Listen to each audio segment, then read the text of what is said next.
got tongue-tied over here. What a way to start, right? Okay, hello everyone. Welcome to Embroidery Happy Hour. I'm Jeanette, your host, and welcome for joining me. So what are we going to be talking about? We're going to be talking about mistakes, right? So as you can see, I already started with a bunch of mistakes, getting all tongue-tied and everything. I have been trying really hard to prepare, and guess what I found out? All the embroidery stuff that I messed up on, I got rid of it. But that's okay. We still got plenty to talk about. I'm going to tell you exactly some stuff, and I do have some examples to show you. They're the right ones. However, I can tell you what exactly went wrong. So for those of you new, like I said, hi, I'm Jeanette from Boricua Sewing and Crafts, and welcome to Embroidery Happy Hour. The first hour, I'm going to be talking about our topic, and then after that, I'm going to go through the chat, answer any questions that you guys may have, and do our thing. Okay. So anyway, but before we get started into the topic, I do want to make an announcement. I am on the schedule so that I can start the embroidery club at Susie's Quilt Shop in Manassas, Virginia. So for those of you guys don't know, I'm going to be doing the embroidery club at her shop. I'll be doing it on a monthly basis. It's going to be the third Wednesday of every month. So it's going to be this month on the 16th. Which is not this Saturday. It's going to be next Saturday. So I'm super excited about it. I can't wait to see the folks that want to sign up for the club. And it's going to be a lot of fun. So the first meeting is really going to be an introduction. Just talk to the folks about who I am and show some samples of my work. And then we're going to talk about what it is that we want to do with the club. Do we want to work on projects together? Are there particular topics that we want to learn? Very similar to what we're doing at this happy hour. So I'm pretty excited about that because it'll be in person. So yeah, I'm psyched. So we're going to see how this goes. All right. So I'm pretty excited about it. So let's talk about this. Okay. So let's talk about mistakes. Mistakes is going to happen no matter who you are and how many years you have been embroidering, whether you have just started or whether you have been embroidering for lots of years. It's just something that's just going to happen. Oops happens all the time. But it all depends on how you accept whatever happened and how you can turn around that bad situation into a good one. So, it is what it is. But the thing is that I wanted to share with you guys some of the mistakes that I have made through my embroidery journey, because I am sure that probably some of you guys can kind of relate to some of the things that I've done. And then maybe you guys can also share in the chat. Share in the chat. I don't know what's going on with me today. I'm very, very tongue-tied today. What kind of mistakes have you made, right? Because we're all human, and what have you done to fix them? All right. So I got a couple of stuff that I have written down that I wanted to share with you guys about some of the mistakes that I've made. Okay. Let me talk to you guys about one of the biggest ones. Okay. This mistake cost me $2,000. Okay. Yes, it did. It cost me some money. It was a custom order that I took for a company. And let me show you the logo. And this is not their fault. It was totally mine. Okay. This was the logo that I had to embroider on a whole bunch of backpacks. Now, the backpacks that I was embroidering this on, it had to be straight, right? And the thing is, they were expensive backpacks. I have embroidered backpacks like the back of my hand for many years. Never had an issue. So I was like, yeah, I can do it. I'll take on the order. So I took on the order, and on 12 of those backpacks, okay, I embroidered this crooked. Okay. And it wasn't like the customer was saying, hey, it's crooked by very little and stuff. It was like totally crooked. I don't know what the heck was going through my mind when I embroidered those 12. The only thing that I could think of is that it was a very large order. Okay. It was like, I believe it was over 50 backpacks. So it was a large order, and I just wanted to get it done. And I guess I was just really tired of hooping backpacks, hooping them, putting on the machine, taking them out, hooping them and putting it on the machine and all that stuff, all the back and forward, having all three machines running at the same time. And this was not a very like time consuming stitch. Okay. But I guess I got tired, and when I hooped it, I did not notice that this was crooked. Now, I will tell you what mistake I really made on this, which was such a lesson learned. First of all, do not do this when you are exhausted, okay? Because you really do need to focus on what you're doing. You really got to make sure that you are hooping your items correctly, you're using the right color thread, and that everything is well aligned. I started using the template for this. Okay, this is not the actual template. This is a backpack I just finished recently. And as you can see, the template, if you look up close, it has the snowman feature. And notice how it has this cross right here. This cross is really what you need to go by, because this will tell you whether you have it straight or not. I am going to tell you, I got so like, I guess cocky or whatever, exhausted. I don't know what the hell is going on. I did not, for like the last couple, I did not use the template. I should have put the template on the machine, hooped it, and then made sure that the machine was aligned. I had did so many of them that I was just exhausted, and I just said, it looks fine. It's going to be fine and everything. But I unhooped it, and I just threw it in the box. Didn't even give it a second look or nothing. Just threw it in the box. So when the customer came to pick up all those backpacks, the first couple of boxes they opened, they loved it. Then when it came to the last box, they were like, "What happened to her? What happened here?" And then they called me, they sent me pictures, and I could not believe what I did. I was just like so pissed off at myself. Those were expensive backpacks. They were nowhere cheap. They were like $350 a backpack. I messed up 12. I had to replace those 12. Now, could I have done another route? I could have came out and said, "Hey, give me back those backpacks. I'm going to undo the embroidery on those 12 backpacks, then re-embroidered it and shipped them out." However, though, because this design, as you can see, is pretty dense, in my personal opinion, when I looked at the material of the backpack, I didn't really think that was a feasible solution, because sometimes what happens is when you are embroidering, you're embroidering thousands and thousands of stitches onto a fabric. Usually some fabrics can withhold that, and when you take out the embroidery, it kind of self-heals itself. But this material could not, okay? I did not feel that it was going to really look good after I removed all these stitches. So as you can see by the back of it, you're talking about thousands of stitches. So there is just no way that I would have been able to have removed all of these stitches. And what went through my mind was the time that was going to be involved in doing 12 backpacks, taking out the embroidery and re-embroidery. I mean, you probably would have been talking days of me just taking this out. And then sometimes you also run the risk. Sometimes when you take the razor and you're going in back of it, you're going to damage the fabric. You could damage the fabric.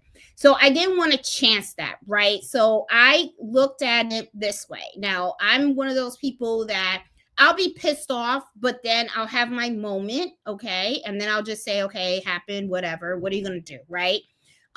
Now you have to look at how can you resolve that. And I took that negative situation. I just purchased the 12 backpacks, sent it to them, redid it. They were content with that. And then I took the bad backpacks that I had, created patches, put the patches on the backpack, and then I just donated to the school. So I ended up making a donation that was, pretty good. And I wrote it off on my taxes. Hey, what else can you do, right? But that was like one of the biggest problems, biggest mistakes that I've had in my embroidery career so far. Okay. Now I've had more though. All right. So I want to share the others, but that is this has been like the big one. All right. Now, the second mistake that I have done where I will never do this again. Okay. So guys, if you guys are doing embroidery for other people and stuff like that, totally listen to this one. Okay. Do not, okay, accept embroidery designs from customers. Okay. Now, if you want to, this is what I highly recommend you do. If you take the embroidery design, you make sure you test stitch that design. All right. If it works great, you're golden, no problem. Move forward with your project.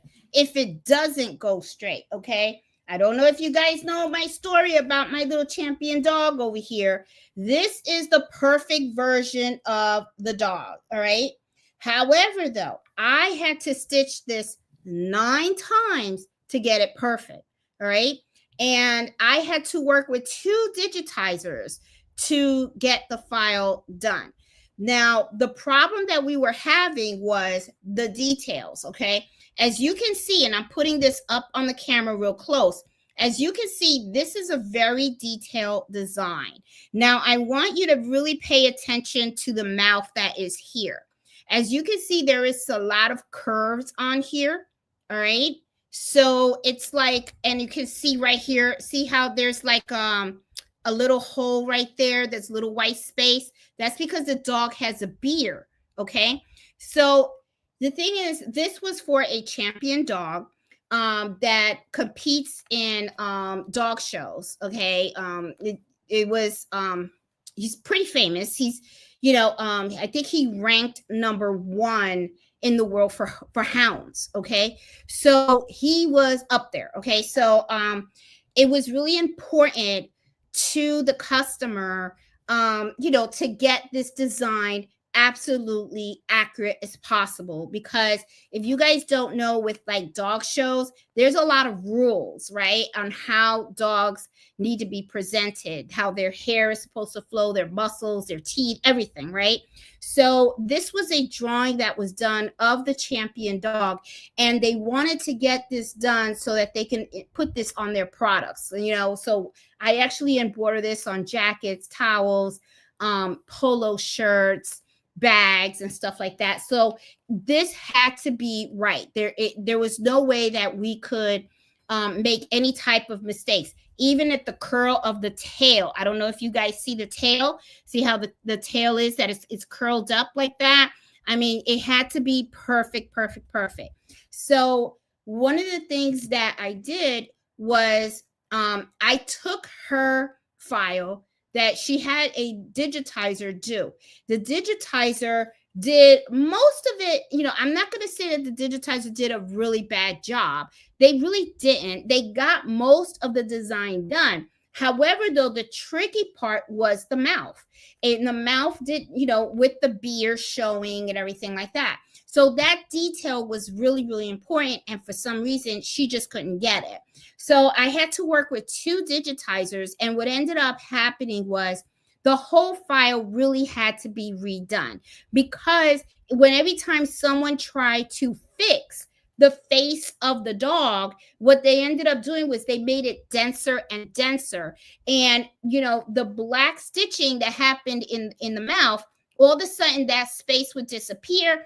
And then the head would also kind of lose its shape, right? So this took months to do, okay? This was actually my most challenging design, but it's also had been my most rewarding design as well, because when we finally got this stitch down right, I was so happy, so proud. And it was really a satisfying experience. So what is my advice for this situation? My advice for this situation is this, okay? Sometimes a customer may come to you and they'll come out and say, hey, Jeanette, I want you to embroider this design for me. However, though, I already have the file digitized, okay? So if I personally moving forward, I think I would be like, nope, I will work with my own digitizers to get the design digitized. However, though, there might be times where you just may say, hey, let's just save the couple of bucks. Let's see what you got. So you can take the design, you can test it. Okay, as you saw, I took her design, I tested it, it didn't come out right. However, the error that I made was when I worked with the digitizers, instead of me asking them, hey, or telling the customer, give me the original artwork. Just give me the original artwork. Forget this file. We can't use it. That's it.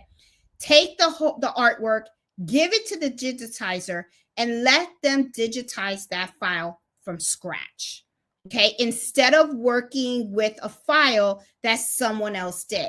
There are so many different ways that digitizers do their magic. Okay, not everybody digitizes the same way or uses the same type of software. So to ask a digitizer to take someone else's work and make modifications to it, especially when it has this amount of detail, can be kind of unfair and it can be kind of unrealistic. So I kind of learned that the hard way.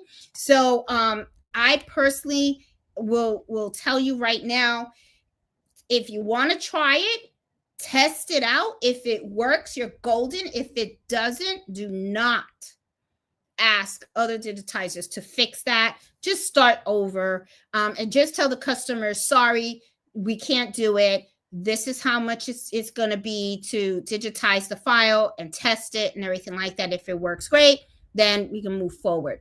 Because 9 times, guys, 9 times, this is not a design that gets stitched out in 10 minutes either. Okay, this is something that sits under your machine for close to an hour. So, and then this was the most terrible part of this whole ordeal, okay, which was the most stressful. The mouth was the last part of the file that got stitched. It wasn't the first, it was the last. So every digitizer I talked to said, we can't make this the first.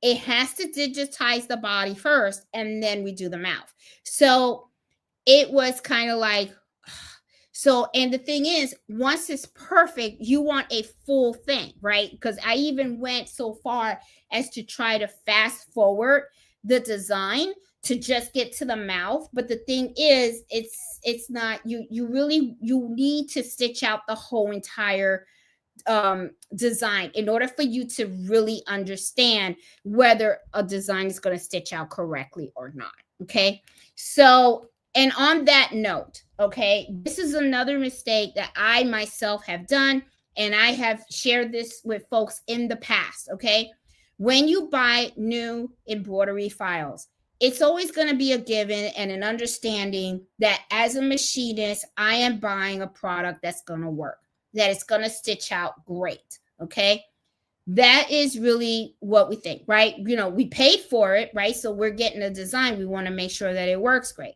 Well, let me tell you, sometimes that's not the case. Sometimes what happens is you go online, you purchase an embroidery file, you think it's going to look great. And then when you go ahead and you stitch it out, there's an issue. And then you have to talk to the person that you bought it from. You have to send them pictures, and then they have to make modifications to the file. And it could be that file was just bad and people were buying the file, but when they stitched it out, they just said, it doesn't work. And they never bothered to inform the digitizer that, they had a bad file. Sometimes what happens too is that digitizers, when they create these designs, they create a lot of different versions. And then when they go to put a file up for sale, sometimes accidentally they put the wrong version up for sale, okay, thinking that it was the final version where everything was perfect, and they accidentally put it up. And it could be that was the case. You never know. So, always test out your designs at least once as soon as you buy it, so that you can see if it stitches out like you expected it to stitch out. Never, ever, ever test designs on your products or your blanks, because if it goes bad, guess what? You're just gonna, you just tossed out a blank. Okay, so don't ever assume that something is going to stitch out the way it's supposed to. That doesn't happen like that. Okay, so that's really, really important. It's something that you guys have to keep in mind. This is another thing that a mistake that I made. I have embroidered things upside down. My worst thing to embroider, which I have already in my mind, no matter what, I will always print out a template and pin it. And guess where I always do it? On a cap. Okay. These can be tricky because the thing is, you want the design to be here, right? So let's say I have this design, right? Okay, I'm sticking it here. You want to be able to print it on this hat. The way that you hoop this, it's kind of like upside down in a way. Sometimes, you turn it, you go like this and you put the hoop in here. And then this looks like it's upside down when in actuality it's not. There have been times when I had hooped this hat and I go, oh, this is the bottom of the hat. And then I go ahead and then I embroider it this way, right? I have the names embroidered like this. And then what ends up happening is I turn it inside out and then I go ahead and I fold the cuff. And then bang, I got the name upside down, okay? Or the logo upside down or something like that. So this is something that I have done so many times. And then I learned the hard way. Templates are there for a reason, and it's to help. Print them out. I know that some folks say, oh, you're wasting paper, or you got to print it out, and then you got to cut it up, then you got to tape it, you got to put it. Just do it. Just do it. I'm telling you, just do it. I do it now all the time. Okay? Because think about it. Once I have this right here, right? And then I go and I turn it upside down. And then I go and I put it in the hoop. Okay? I already know where the name is going to be embroidered. Okay? This is telling you exactly. One of the things about these templates too is that a lot of times people don't take the time to print them out because I know, just like I said before, people don't want to waste the paper. They don't want to waste the ink. They don't want to do the time. They don't want to cut it out. Nothing, right? But you know what? It is a saver. And not only that, there's several things about this template that can save you little behind, okay? Look at the template real closely, all right? Now, if you have a machine that reads the snowman, that has the snowman feature, you're golden. You can use the snowman feature to make sure that your item is going to embroider exactly where you want it to be. However, though, if you don't have the snowman feature, right, then you will print out the template, and instead of having that little snowman, what you're going to do is you're going to have a cross, okay? You're going to have a cross right there. Use that cross so that you know exactly where your center point is. Also, you see how that line extends all the way to here? Remember that? You see that right here? And you also see right here, and you see how it extends up here? Okay, that's to help you align your project, okay? I am telling you the best thing. When I was not using this, sometimes my items came out crooked, okay? Just like I was telling you about when I did those backpacks. Now, I don't know where it is. When I did the backpacks for these guys, okay? And I decided, I'm tired, I don't want to use the template anymore. It ended up crooked, okay? So, what ended up happening? Issues, So,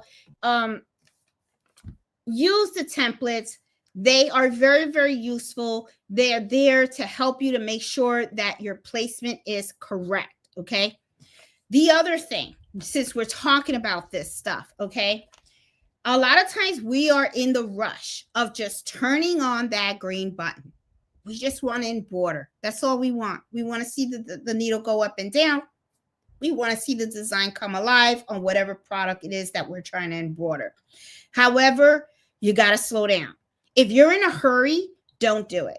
don't even turn on the machine. Don't even consider embroidering, because what's going to happen is you're going to rush the process and you're not going to end up happy with what you got at the end. Just like when I did those backpacks. All right. I wasn't happy at all because I rushed it. So when you are embroidering, make sure that you are doing it slowly. Make sure that you are using the proper stabilizer. Make sure that you are hooping correctly. If you don't hoop correctly, trust me, it's not going to come out nice. All right. The embroidery may look nice and sweet, but when you take it out of that hoop and you look at that shirt, or you look at that hat, or you look at the bag, you're going to notice that it's all crooked, out of shape. You're going to be pissed off because you're going to be like, great, I embroidered this whole item and now it's all slanted and all that kind of stuff.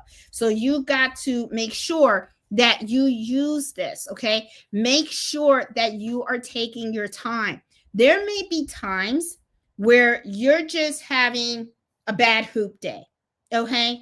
You got your hoop ready, you are floating your item, or, for some reason, every time you snap on the mighty hoop, maybe it's because you're tired, maybe you're just not focused, maybe you got the wrong stabilizer, maybe you're just not putting the blank correctly down on the hoop. But for some reason, you're not hooping correctly. Take your time. If it takes 10 times to hoop, do it 10 times to hoop. If it takes 20, then do it 20. If it takes 30, then honestly, I think maybe you do need to do it tomorrow. You know what I'm saying?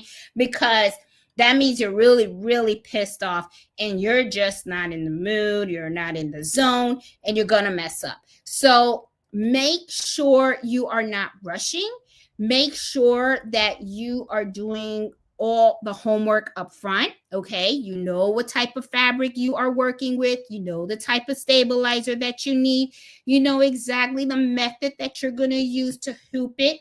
You got your template, okay, and you know exactly where it's gonna go, and then you're gonna do all that stuff. You're gonna make sure you got the right colors aligned. You're gonna make sure you got fresh needles, okay?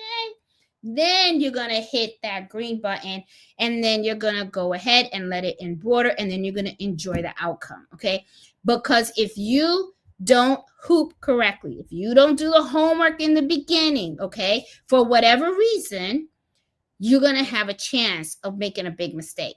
I've done it lots of times.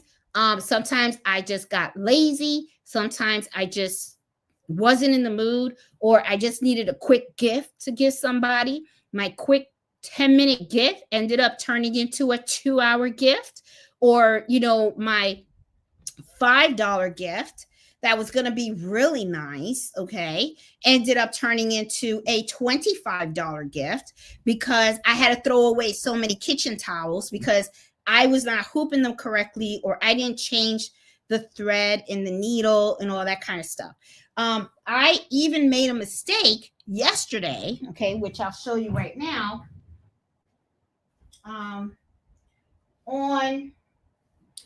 on a baby blanket, okay? I got an order yesterday for a baptism. I did not cut this up yet, because usually what I do is I keep, right here, I was embroidering it. All right, so let me show you what happened here. Okay, I forgot to change the color thread.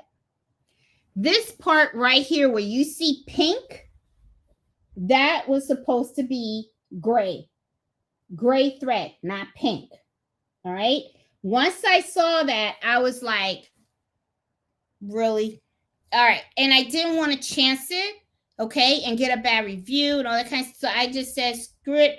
So I was like, should I go ahead and try to remove all these stitches? Okay. I could, and I think I might give it a shot, okay? I think I might, and see if I could probably save this blanket. But at the same time, I said, you know what, Jeanette, just it is what it is. So what ended up happening was one of my blanks, okay? Because, these blanks are pretty expensive, okay? And they are going up more in price, all right? So, and I usually buy these in a big bulk order, so that way I can fill my orders and stuff. So, this order ended up costing me, instead of one blank, it cost me 2 blanks, because then once I made this mistake, I had to pull out another blank and then embroider it. And what it was, the mistake I made was I put the gray thread in the machine, but I forgot to pull it from the bottom, okay, and thread the needle. All right, I went as far as, cutting the thread on top of the machine, tying the knot, but I didn't feed it through the machine. So what ended up happening was the first half had the pink thread, so it embroidered the pink, and then once it embroidered the pink, then it got to the silver. And by the time I saw it, I was like, it's too late. I already screwed up. I got pink.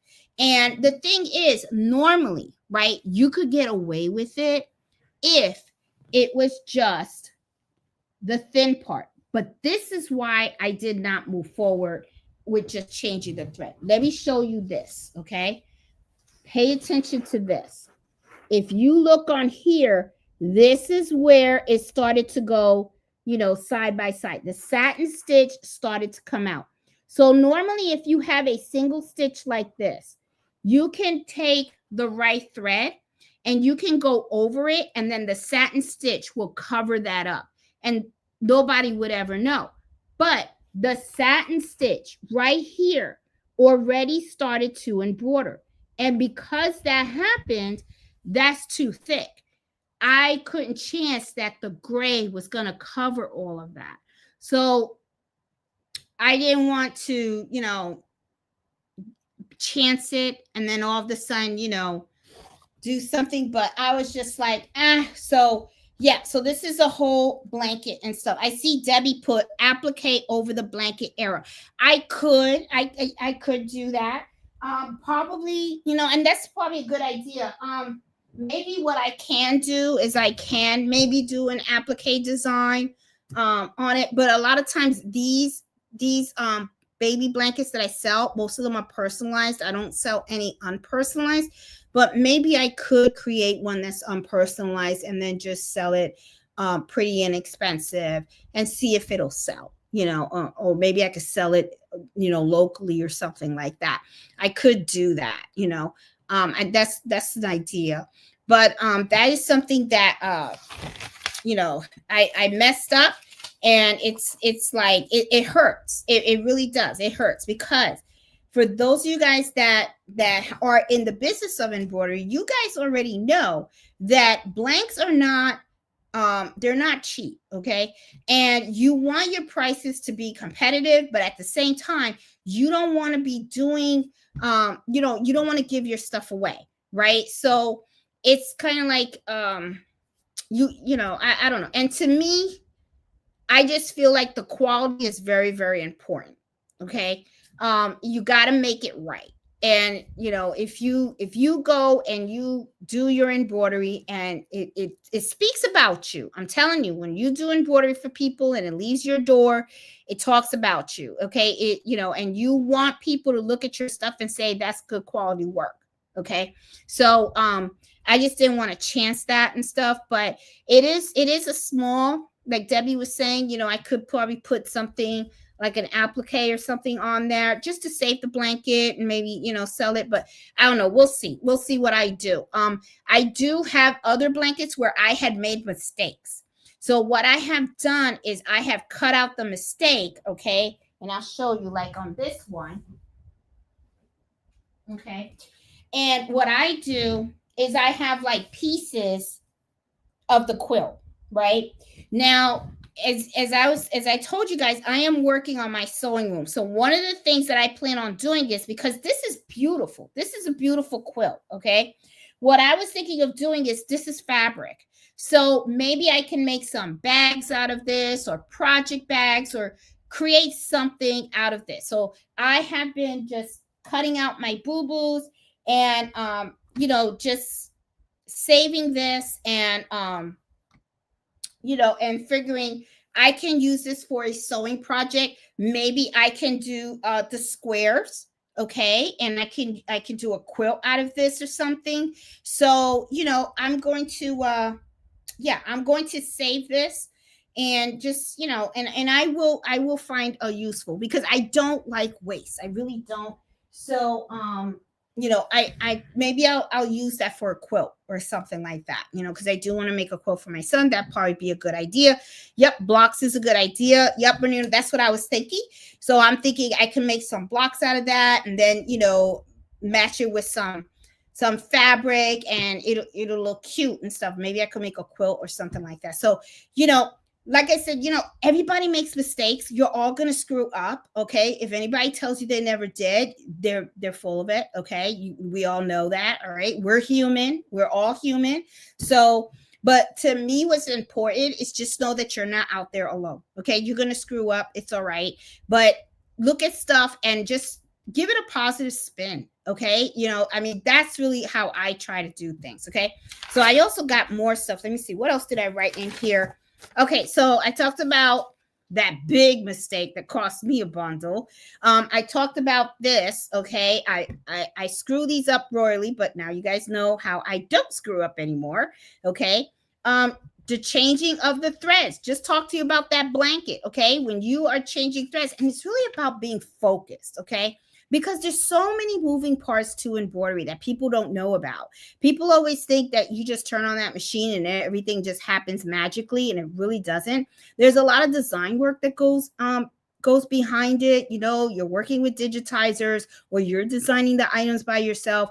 There's also the fabric that you have to consider, the different types of stabilizers, and the different colors, threads. You also got to think about the needle sizes that you're using as well, depending on what it is that you're trying to embroider. There is just so much. So, that's why I say, if you can't focus, if you can't get in your zone, honestly, that's how I learned for myself, is if I'm going to have like commotion all over me, okay, like, hubby's over here wants to talk to me about something. Carlito's running upstairs because he needs something. I got Mello running around. That isn't the time for me to embroider. It really isn't. That's not the time. So I usually do is because I'm going to get interrupted, and I'm going to forget about changing my needles. I'm going to forget about the thread changes. I don't want mistakes. I really don't. So in order for me to cut down on that mistake, when I'm working, I always kind of like let them know I'm working. I got to focus. And they they're very respectful. They just come on and say, got it, no problem. I mean, Fred even joked, and he said, I'm going to get a flashing sign for you that says on air or at work or something like that. So that way, when they run up the stairs and stuff, they know, don't bother her. She's in her zone. She's got to focus. Don't bother her and stuff like that. So I feel that I work better when I'm at peace, when everything around me is at peace too. That kind of works for me, because then I can really focus.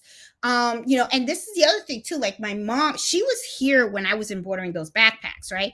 And it wasn't her fault. She wasn't really doing anything, but she was watching a lot, because she was kind of like at awe, because she never saw, I think that was the first time that she came to visit me, that I had this room set up with the 3 machines, and I was embroidering. So, and it was the first time that she actually like saw and witnessed, like, oh my God, what are all these boxes with all these backpacks? And she saw me putting them in, taking them out, putting them in, taking them out. So as I was doing all the embroidery, she was just like at awe, like, oh my God, this is like, cool. Like, she never saw that before.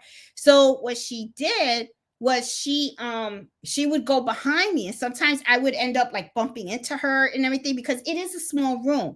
One of the things that my sister said when she visited me last year was, she said, when I watch you in your live, it looks like you have a big room, but when she came in, she was like, this is not as big as I thought it was, and it's really not. It really isn't. This is like really, to me, it's like one person room, because that way I can move freely. But if I have another person sitting here, we could kind of like bump into each other a lot, and and that can throw me off my focus. So I kind of learned really quick that, especially when I have customer orders locally and stuff like that, I'm working on stuff. If I'm doing something for myself or a gift, that's fine. I can have people hang out with me. So I need some water. So, sorry. But if I'm working on an order, I need to focus on my own. Ooh, got something on my throat now. All right. I also talked to you guys about not test stitching your designs. Got a little thing on my throat. Okay, let me talk to you guys about another thing that I learned the hard way, okay? Embroidering on tricky fabric. You guys know what you have done in the past, and you guys know what you're comfortable with. You also know where your experience is, right? Now, I have seen a couple of posts in the Embroidery Happy Adventures Facebook page where some people asked about embroidering on satin, embroidering on silk, and all that kind of stuff. I am going to be honest with you. There are certain fabrics that I personally don't like to touch, okay? There are people out there that buy those satin robes, and they're pretty robes. And I know that people have successfully embroidered monograms on them. However, though, depending on the fabric and stuff like that, sometimes you can end up getting puckering. And, that can be pretty tricky, okay? Because it is slippery fabric. And sometimes stretchy fabric can be tricky too, okay? So really pay attention to the type of fabric that you are working with. Don't just take anything and think that you can embroider it any kind of way, because different fabric needs a different types of stabilizer and different ways of hooping and all that kind of stuff. If you are not familiar, okay, and it's a customer, I don't recommend you taking that, because if you screw that up, it could be a problem, okay? So there are certain materials that I know can be pretty tricky.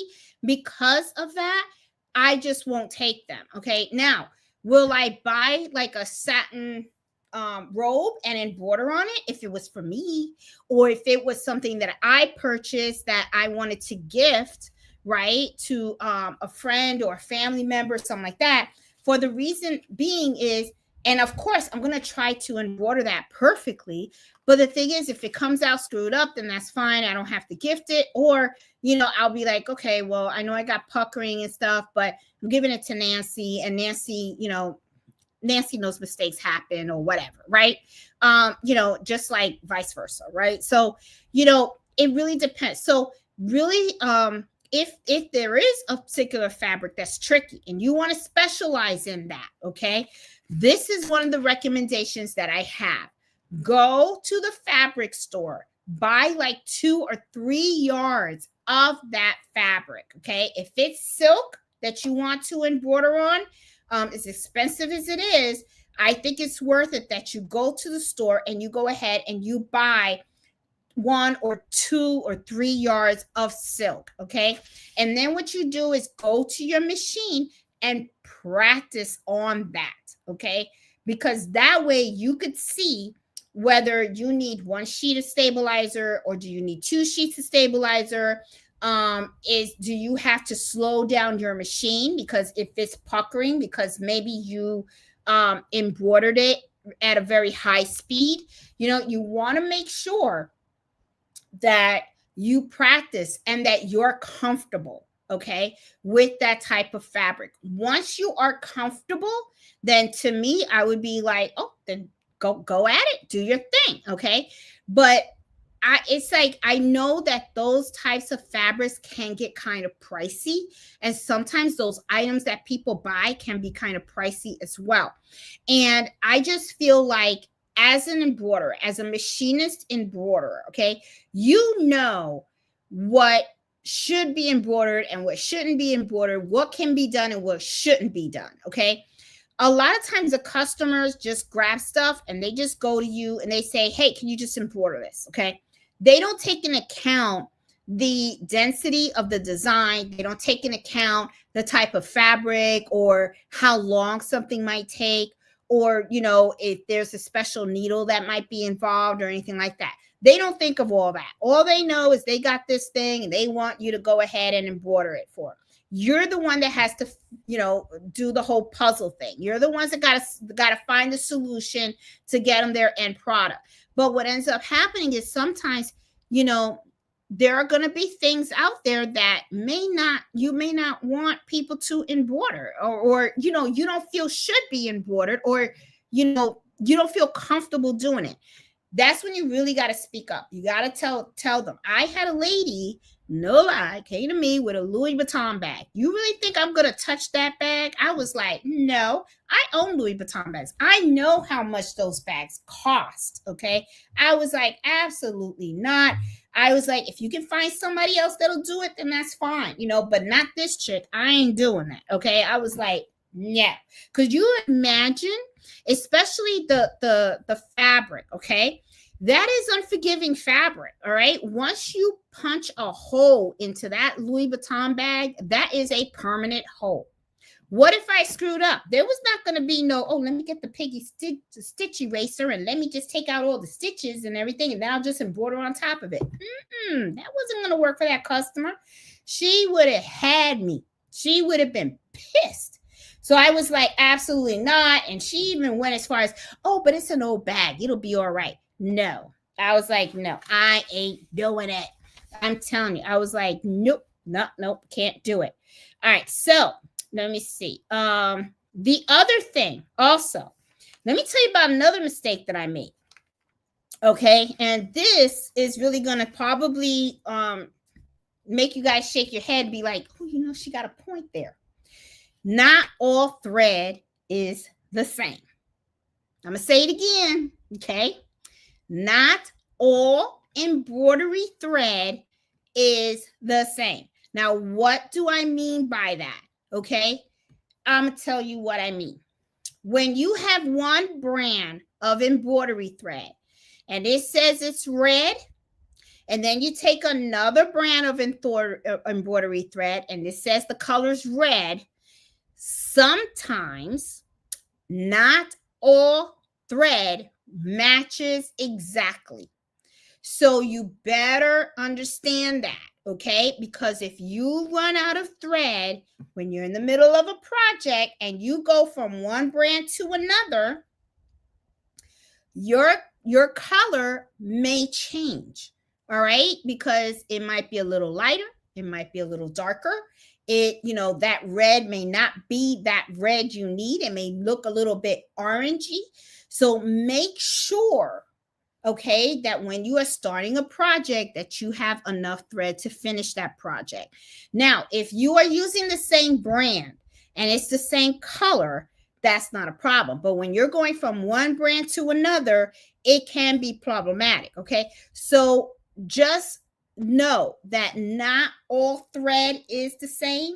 Okay, Madeira is different from Florina. Florina is different from Sim thread. Sim thread is different from Glide and Silky. Make sure you understand that, and make sure that if you are choosing to use one brand of thread and then you want to continue the project with another brand, make sure that you are looking at that thread really good, in a good light.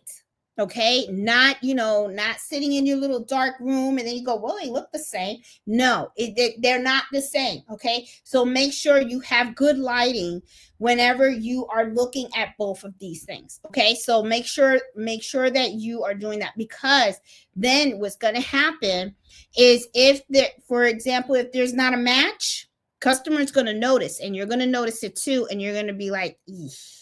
Okay, that's going to be a big mistake. So make sure that that you realize that. Okay, stay stock in your inventory.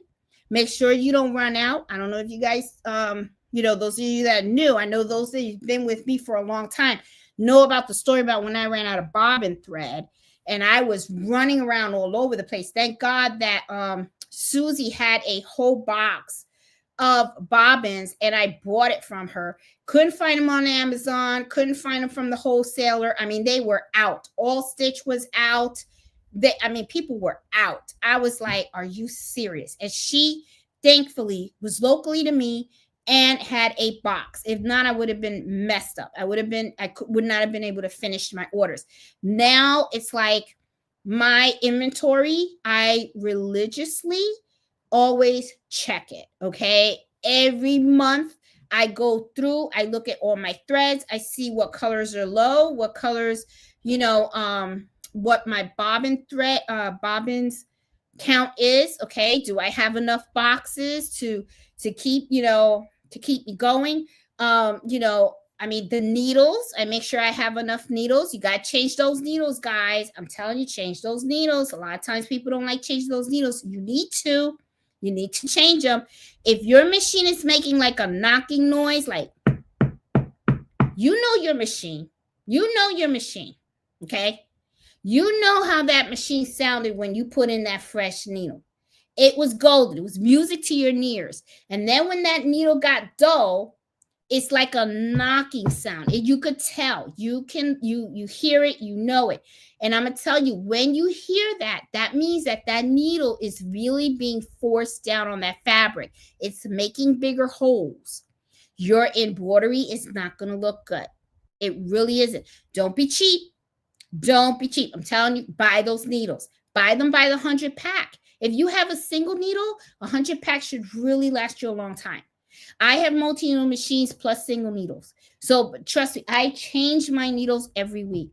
I change them every week. I have to, okay? Because if not, my embroidery is not going to look good. It's not going to look fresh. It's not going to look right, okay? And I can't afford to have customers come to me and go, oh, this looks like crap, because the holes get bigger, okay? So, make sure that you are changing the needles and stuff. All right, another mistake, another big mistake, learned it the hard way, okay? Your tension on your machines. When you are embroidering, you really need to learn the tension, okay? You got to learn it. I know a lot of people, when they first got their machines, they sat in the box looking at it, and then the machine looking at your back, and you ain't even take it out of the machine because you're afraid to turn it on. Well, you know what? Now that you got it on, what you need to do is start learning the machine, learn the ins and outs of the machine. You should always test your tension at least once a month, okay? I have a video on the channel that shows you how to do it, okay, on a single needle and on a multi-needle. Always test your tension, okay? You have to learn to adjust it. A lot of times I see it on Facebook all the time. People say, oh, you're not supposed to touch the tension. You're not supposed to touch the tension. Tensions do have to be reset at times. It does. Okay. Because what are you going to do? You're going to take the machine to the store every time you have a tension issue. Learn about tension. Learn your machine. Learn how to adjust the tension on your bobbin case. Learn how to work with the tension on the top of the knobs. Okay. Remember, left is loose. Righty tighty. Remember, there's that saying, loosey goosey or whatever. If you're left, you're loose. Okay. If you're right, you're tight. Okay. So learn the saying, the little saying and stuff, and learn. Okay. If there's sometimes you could go on Google and you can look up and see how a tension is supposed to look. And then they also have pictures of what it looks like when a tension is loose and when a tension is too tight. Righty tighty, lefty goosey. There you go. Thank you, Debbie. Okay, so take those pictures, print out those pictures, tape them to your wall, okay? Test your machines and then look at the tension. Turn it around, look at the tension. Just do the letter I and then see, is it loose or is it tight? Okay. If it's loose, you know what you need to do. If it's too tight, you got to loosen that baby up. Do what you got to do. Learn your tension, learn your machine. Don't be afraid of it. It's a piece of machine, okay? But remember, if you don't take care of your machine, it's not going to embroider right for you, okay? Because you could end up having a whole bunch of your white bobbin thread on top. That's not supposed to look like that. And if you turn it over and you don't even see any of your bobbin thread, it is very, very tight. Okay, you got to loosen that. All right. So I've seen people that have their tension so tight and they embroider like that. And I'm kind of like, no, you're not supposed, there's supposed to be a balance. There's supposed to be a balance. Learn your machine. Learn your machine. Okay. All right. So don't be afraid to do the tension test. Okay. This is another mistake too that I have made as well. Okay. Ooh, I'm on a roll here. Embroidering the monograms wrong. Okay. I guess in the South, the monograms and the monogram styles, initials are very, very popular. Put on shirts, hats, and all that kind of stuff, right? I'm a New Yorican, right? So we're from the North, and I don't know, for some reason, monogram really wasn't a thing, all right? Or I didn't see a lot of it and stuff, and I learned about it mostly when I saw people were embroidering, and they were like, "Oh, the initials and stuff." Well, initials are usually first name, middle name, last name, right? So I'm thinking, okay, so when I started doing the monograms, I was doing first name, middle name, last name.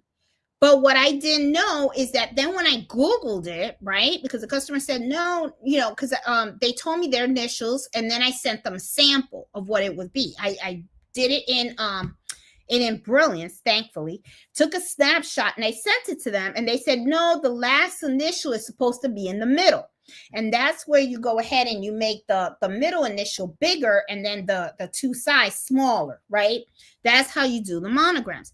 I didn't know that. I didn't know that, you had, it's really like the first initial, the last name, okay? And then you put the middle initial at the end. I didn't know that. So I was just kind of like, oh, okay. So, that's something that I learned. So when you are embroidering stuff that are customized for your customers, always double check with them before you actually do the stitch out. Always send them a screenshot of what you have in Brilliance and stuff like that. I learned that. I didn't even know that. And then I was like, oh, okay, that makes sense that the last initial is supposed to be the big one. I didn't know that. I really didn't know that. So, how many shirts I've embroidered for myself, and I put my maiden name as the center and the big one, instead of using my last name. I was supposed to switch those two. So simple mistake. So always double check with the customer and stuff, and do the research. Google, I'm telling you, Google. And now we got artificial intelligence. You can ask any question and stuff, and it can tell you exactly how to do stuff. So monograms was something that I truly learned. And then, oh, let me tell you about the last one. This is the last one. I think I'm on a roll. Look at that. It's 9 o'clock. I think I hit it right there. Okay. Repurchasing designs that you've already bought. I've done it. I have actually done it. And there is a way to stop that. Okay. Organize your embroidery designs. A lot of times people, what they do is they have a tough time doing that. It's like you just go and you buy all these designs, but then you just save them, right? And then you end up with a whole big mess. Come up with a way for you to organize it. There's several ways to do it. Sometimes people will organize the designs by category, right? So if you buy designs for fonts, you just create a folder fonts and you put all your designs under fonts.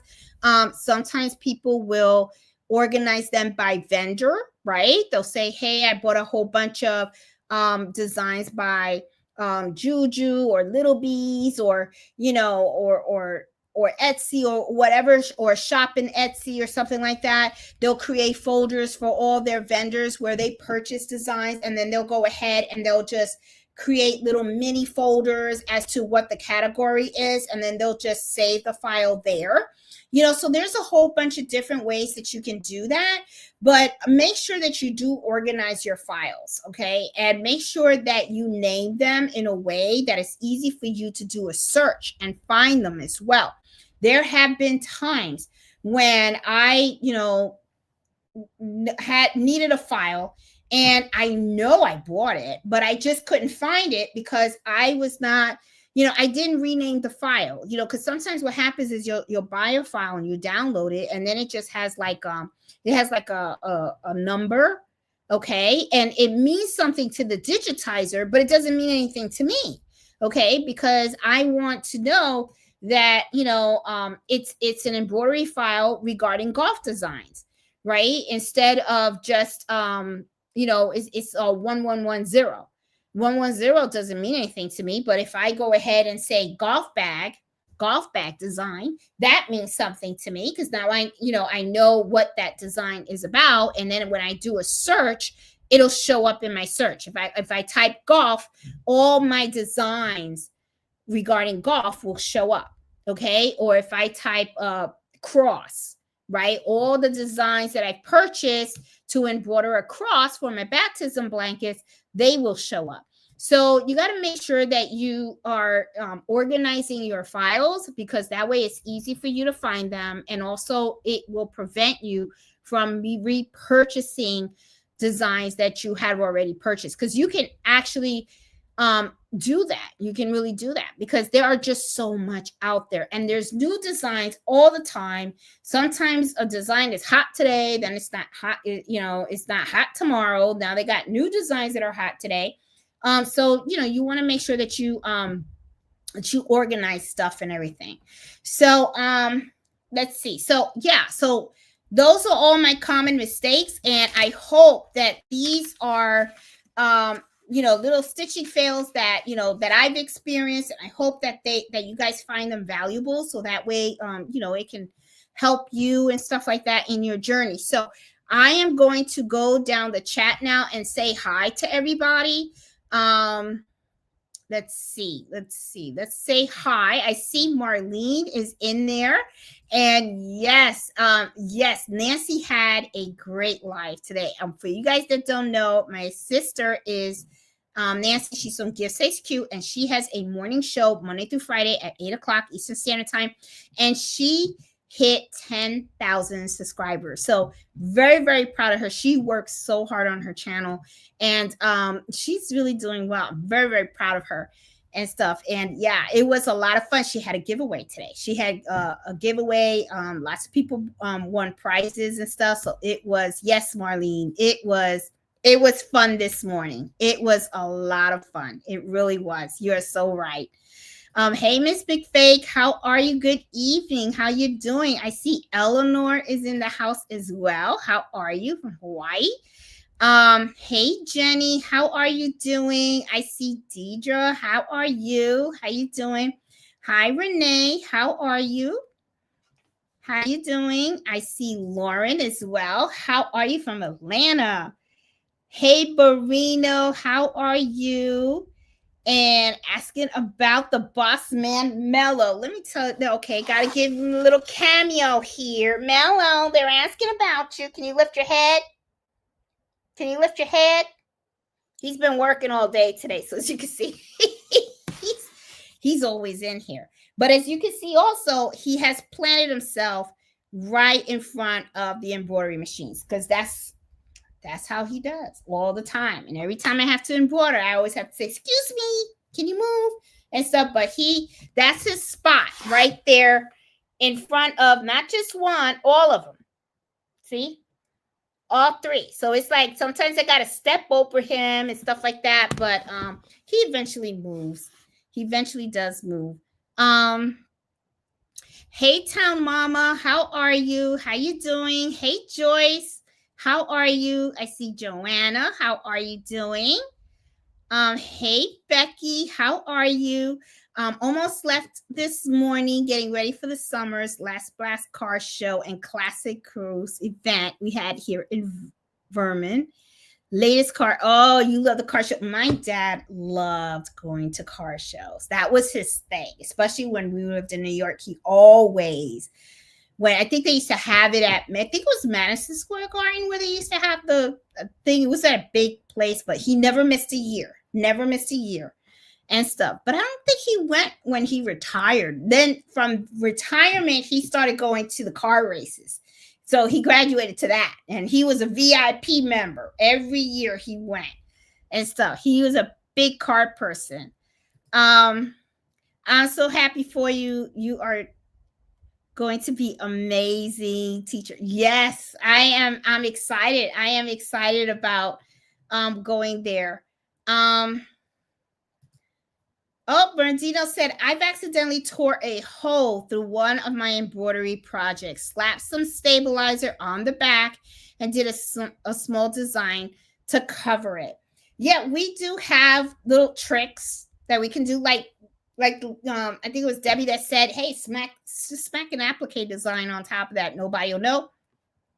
And on those bags, Bernardino, that I did, what I did was I just created these little patches that were, just put inspirational design, and I did the patches, and then all I did was I just said, okay, I just sewed them on top because I figured, they're free, so I figured at least it made some kids' day and stuff. They got a really nice bag, that's for sure. Hey Pearl, how are you? How you doing? I'm still crying about the backpack. It wasn't me. I was so nervous. And Renee said, was cutting the cutaway stabilizer and fabric fell between my scissors. Lesser no, only use embroidery cutting scissors from now on. Yeah, there's a lot of mistakes. And sometimes to me, it's like sometimes the mistakes is because I either rushed or I really wasn't focused, and there was chaos that was going around me. So I really couldn't, be in my zone, right? But I do notice that when I'm not rushing and I'm enjoying the process and I got my machines going and I'm just taking my time and I'm just, got my little process, because I like to do it the assembly line way, like I'll start with the box and then I take them out one at a time, and then I hoop as many as I can. I got them in the machine. As they come off the machine, I hoop a new one in the machine. And then as they're embroidering, I always cut the stabilizer. I fold them really nicely, place them back in the box. Then when I'm done with all of them, I like to retake them all out of the box and really refold everything nice and neat. And sometimes I'll put them in plastic bags individually for the customer as well. So, a lot of times I find that the mistakes happen when it's the chaotic mode and stuff like that. Way to go. Jenny said, Nancy, great celebration. Tell him he did an awesome job on the effects and everything he did. He did. If you guys have not seen my sister's celebration from this morning, I highly recommend you guys go ahead and look at it. Her and her husband did a fantastic job at the morning show today, and I was really super proud. All the effects and everything, her husband worked really, really hard on that, and it showed. It really did. So, Jenny, totally agree with you. It was an awesome Friday, and yes, totally did a great job.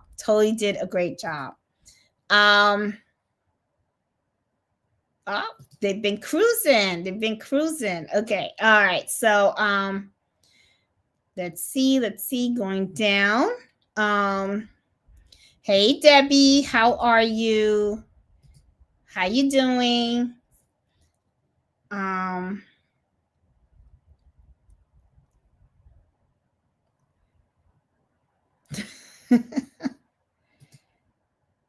The dog looks amazing. So much. That dog was a lot of detail, Nancy. And for you guys that don't know, that is my sister, Gifts HQ. So look up her channel. And if you were to watch the replay, that would be cool because you guys would enjoy it. She did a really, really good job.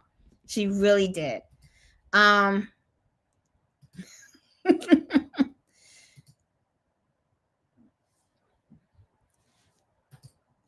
She's going to get there.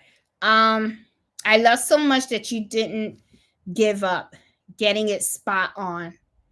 Oh, thank you. It's, and this is the other thing too. A lot of times people don't think that embroidery is a lot of work. It really truly is. It really is. It is a lot of work, especially custom embroidery, which is really my special. That's what I like to do, the custom embroidery. I'm not one to just embroider something and just repeat embroidering and stuff like that. But I love working with customers where they come with their logos and stuff like that, and I get that digitized and embroider it for them. I kind of really do enjoy working with other businesses. First of all, it's more lucrative, that's for sure, and I just feel that they're more appreciative of, and I'm not saying that other customers aren't, but other business owners are more easygoing, to me, my personal experience, because they don't fight you on price, because they themselves are business owners, so they know that you're just going to be fair, right? And not only that, they're not coming to me with just one shirt. They're not coming saying, hey, can you just do one shirt? Meanwhile, one shirt takes a very long time to get digitized and all that kind of stuff. They're coming with a bulk order. So when they usually come to me and they got like 20, 50, 100 shirts, then to me, the digitizing cost is very minimal, because I'm like, okay, I'll just include that in their price, because it's a large quantity. But when you have someone that has a specific design and they only want one shirt, and then you quote them, they're like, well, how come it's so much? I'm like, well, I have to send it out to get digitized, then I have to test stitch it. That takes time. So honestly, I will take on a small order, but it depends on what it is. Okay, so if someone approaches me and it's something that I feel is not cost effective, I will just let them know up front and say, that's going to be expensive. Are you going to be okay with that?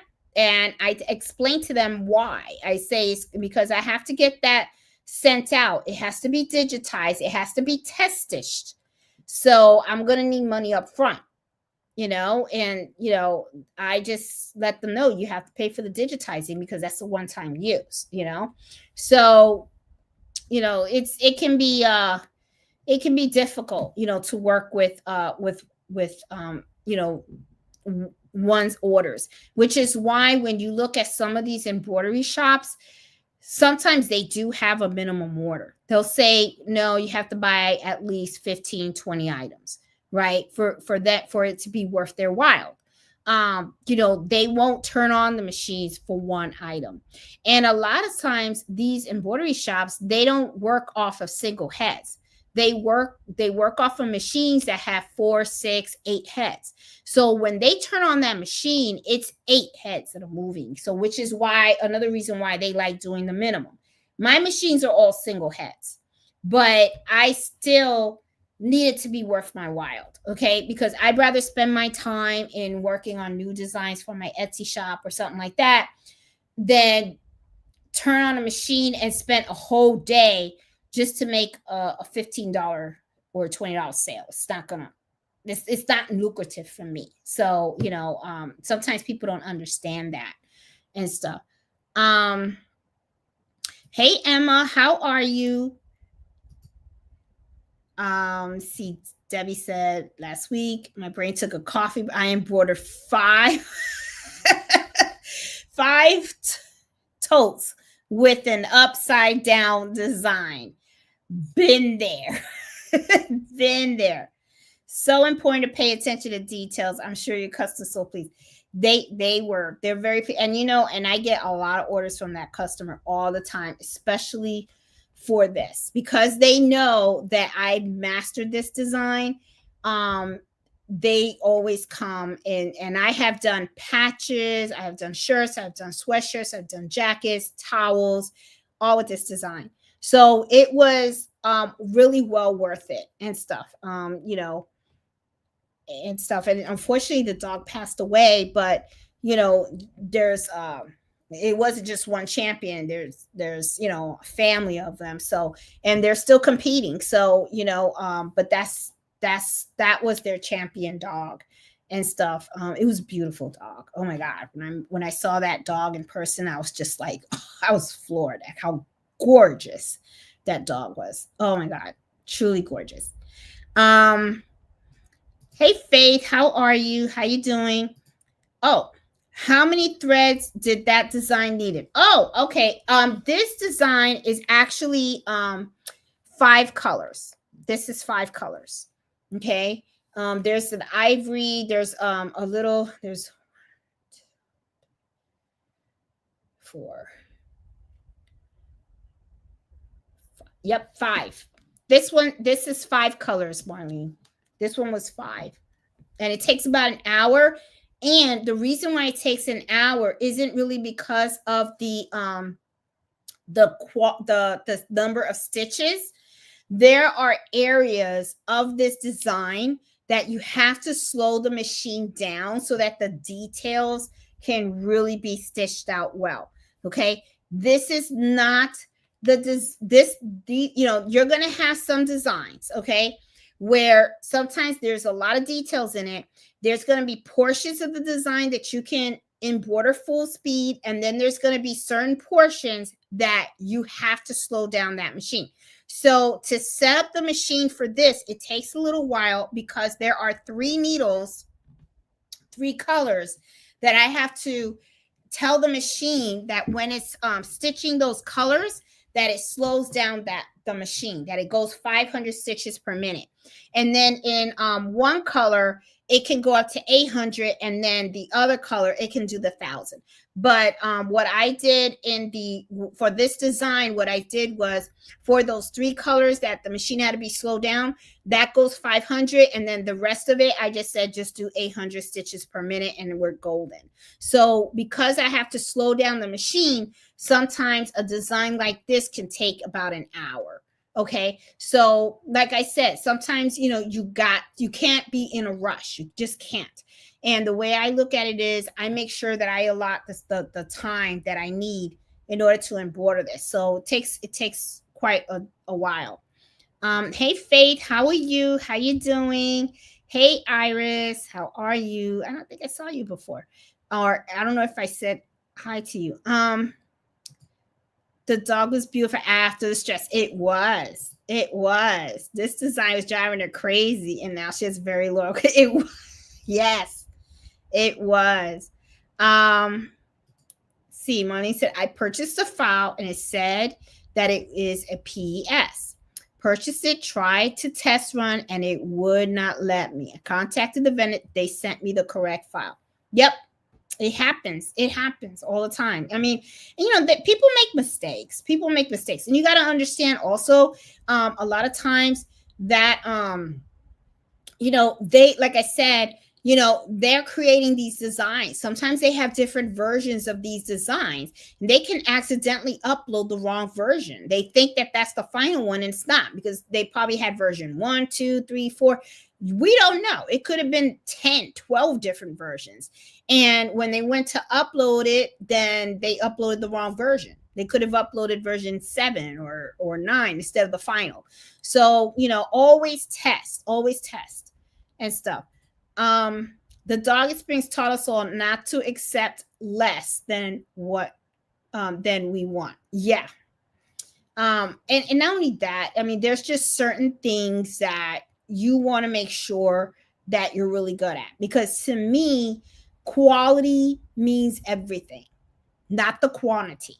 Okay. Some people, they focus on, I just want to make that sale.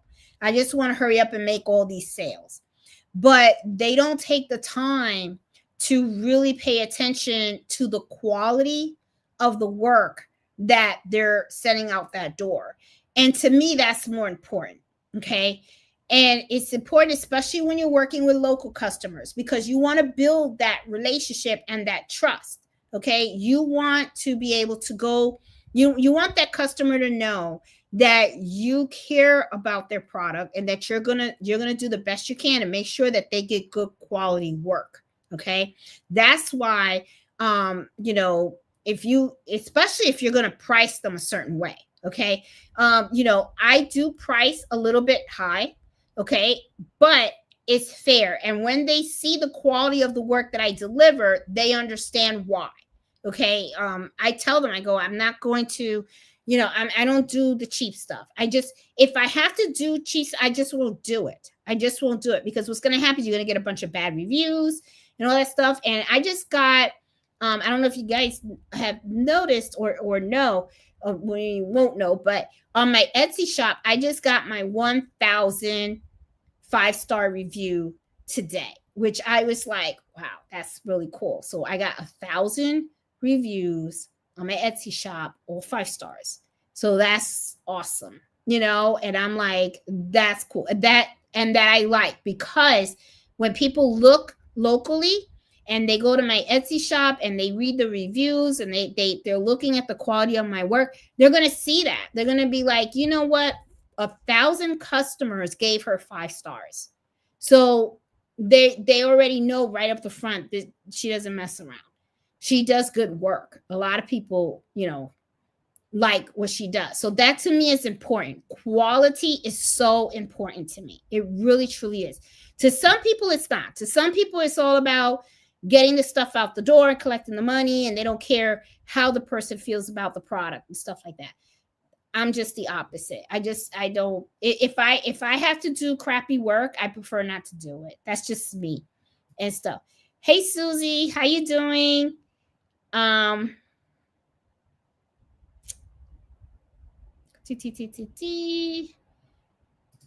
Susie says, printing the template is gold. It really is. It really, and you'd be surprised how many people, Susan, just don't want to print that out. They just don't want to waste the paper or the ink.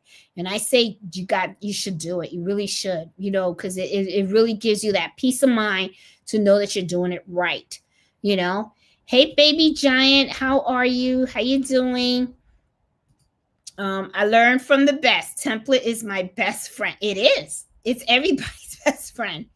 I mean, the chances of you misaligning something or doing it incorrectly really lowers, because you have that template, because you know exactly where it's going to go, especially if you have a machine that, I don't know how the other machines work, because I'm a brother girl.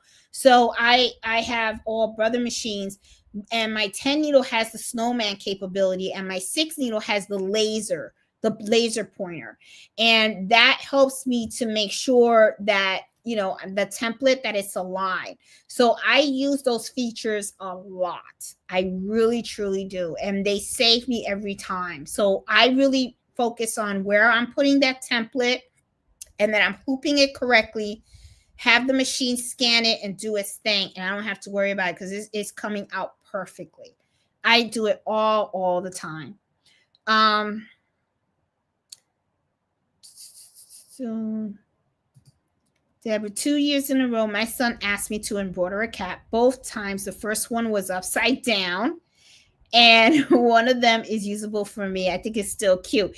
Yes, and this was another thing too. Check your blanks, because look, guys, I ordered a bunch of blanks. This is a defective hat. I don't know if you guys noticed. This is the hat, and this is misaligned. It's more sewn this way. So I'll just use this hat for myself, but this hat was not sewn correctly. So, when you're buying blanks and you're buying large quantity of blanks, make sure you check them to make sure that they're solid and stuff. Once in a while, you may get a but like this one, but just know it's there, and maybe you could just use it as a sample or something, or create something for yourself. But yeah, this hat was sewn incorrectly. I don't know what happened to the person when they were sewing this one. They're probably having a bad day, and I got the hat, Let's see. I personalize them using bead snips and snails character blocks. Jeanette is a perfectionist. That would not go well with her.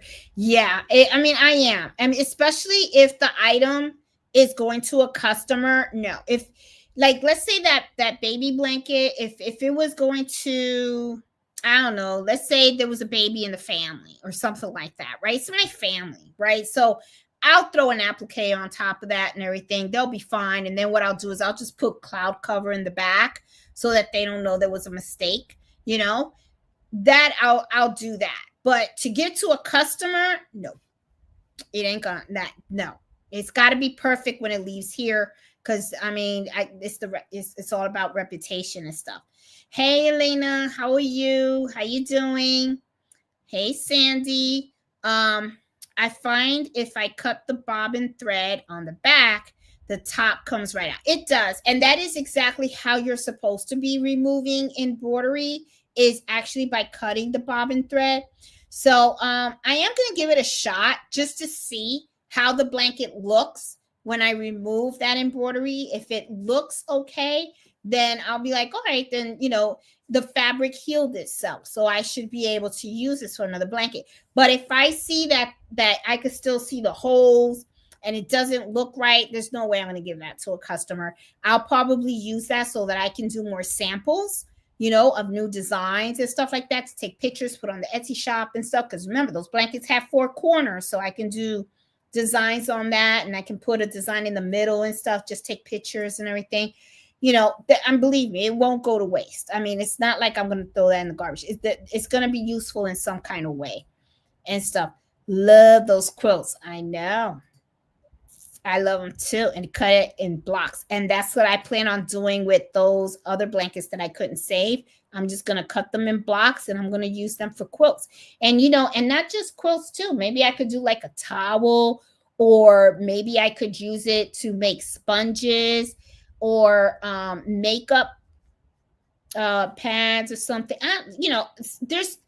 There's lots of things that I can do with those. So I just have them there. I'm just waiting for my sewing room to just get done. And just to share something too, I got my replacement parts from Arrow, and I screwed up a part. So they're sending me a replacement part again. So, but I will say overall, my experience in getting this sewing table, their customer service is really awesome. I have to tell you that. I mean, I've called them several times, and I and I'm going to call that lady when I get the part, and I'm going to say, can you walk me through how to put that on? Because I don't want to I don't want to screw this up at all. But it's just a little frustrating because, the table came in 5 boxes, so I have to put it all together. But I'm doing a video on the whole table. I'm actually going to do a video on me putting it together and all that kind of stuff. My sister's coming in September, so we'll do a video, a complete review of the table with the sewing room, because I want her to give her opinion, because she's the quilter and the sewer in the family. So I want to get her perspective of the new sewing room. Okay, so she comes in September. We're going to videotape that, and I want her to take a look at the pieces, see how I positioned everything in the room, see if she would have done anything different and stuff, and get her feel of what she feels about that sewing table. So that's coming, guys. And, it's at the end of September when she visits, so it should be out in October, the month after that. But, yeah, so I'm pretty excited. I'm a little anxious, so it's because I want that table done, so that way I can do it. I also ordered a custom insert for the sewing machine, so I'm pretty excited about that.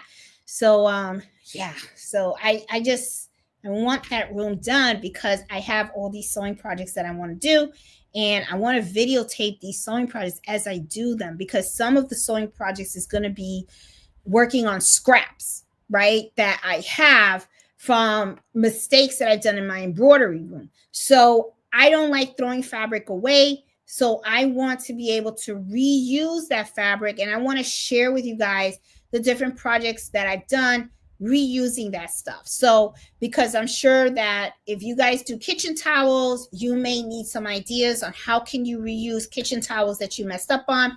If you do the baby blankets, what are some ideas that you can do? So this is a lot of stuff. So we'll get there. I'm just being impatient because I just want it done. I really do. I want it done. So yeah. And it looks like everybody, oh yes, blocks. Everybody loves the idea of the blocks. And I may do that. And then look, Elena says something else. I may have enough. And I do have enough to make a small pillow. I could probably do that too. That would be a really cute thing to do also. Yeah. So many things you can do with them. I know. And this other thing, Jenny, and everybody, when before they closed our favorite store, which was Joann's, before they closed it, there was a section in Joann's where they had fabric that was already quilted that you could buy by the yard. Okay. And they had like the diamond quilts in there. So to me, when I saw that, I was like, and I saw these baby blankets, I'm like, why throw them out? There's so many things that I can do with this stuff. So yeah, they are. Put your logo on a block and frame it. That is a nice idea. I like that idea. Maybe I'll do that. I like that idea, Nancy. I really do. Crafty Puerto Rican, how you doing? How are you?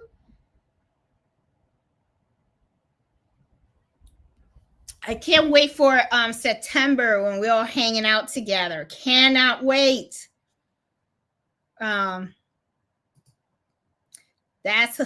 funny. Hubby walks in my craft room, always wants to know what I'm working on.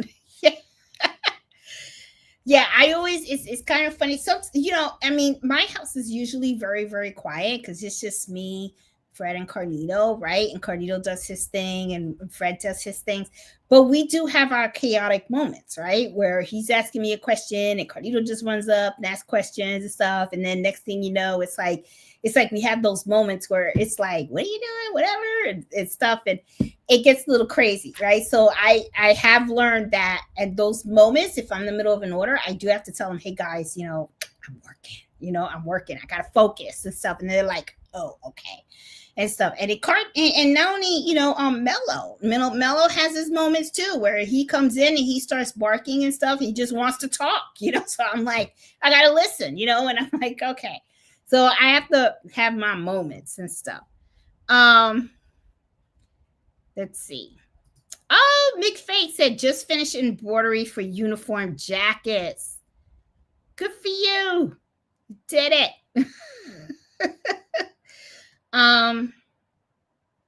Let's see. I'm going down to see if there's anything else.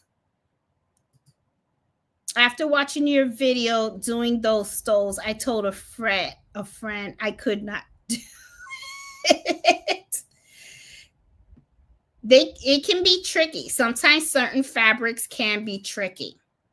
I have uniform pants. Kids start saying just hem, and now they want skinny pants.